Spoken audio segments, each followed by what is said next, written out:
Video చేశాను. నమస్తే. ఈరోజు జనసేన పార్టీ 12వ ఆవిర్భావ దినోత్సవం సందర్భంగా మరి పాలకొండ నియోజకవర్గం జనసేన పార్టీ నుంచి తండోపతండాలుగా బస్సులతో కారులతో వెళ్ళడం జరుగుతుంది. గత 2014 జనసేన పార్టీ ఆవిర్భావం జరిగింది.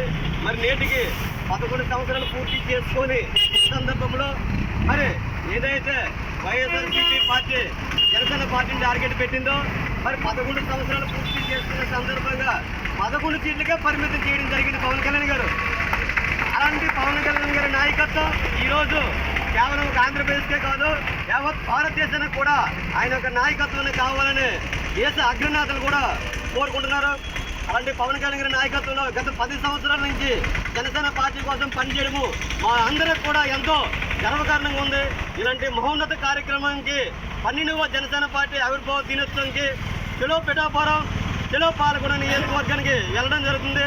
మరి ఈ యొక్క కార్యక్రమం జనసేన పార్టీ శాసనసభ్యులు ఎమ్మెల్యే గారు శ్రీ నిమ్మక జయకృష్ణ గారి ఆధ్వర్యంలో జనసేన పార్టీ 4 మండలాలు కూడా నలుమూలల నుంచి వెళ్ళడం జరుగుతుంది. ఈ యొక్క కార్యక్రమం జయప్రదం చేయవలసిందిగా ప్రతి ఒక్కరిని కోరుకుంటూ క్షేమంగా వెళ్ళి లాభంగా రావాలి. ఎవరికి ఎలాంటి అవాంఛనీయ జరగకుండా అందరూ కూడా వచ్చి ఎవరైతే బస్సు బయలుదేరారో ఆ బస్సులో రిటర్ను మళ్ళీ వచ్చే విధంగా కూడా తిరిగి ఇంటికి చేర్చుకున్నంత వరకు బాధ్యత తీసుకొని సక్రంగా ఆ యొక్క గ్రామాలకు చేర్చే బాధ్యత నియోజకవర్గ నాయకులకు కూడా ఉందని ఈ సందర్భంగా తెలియజేసుకుంటున్నాను.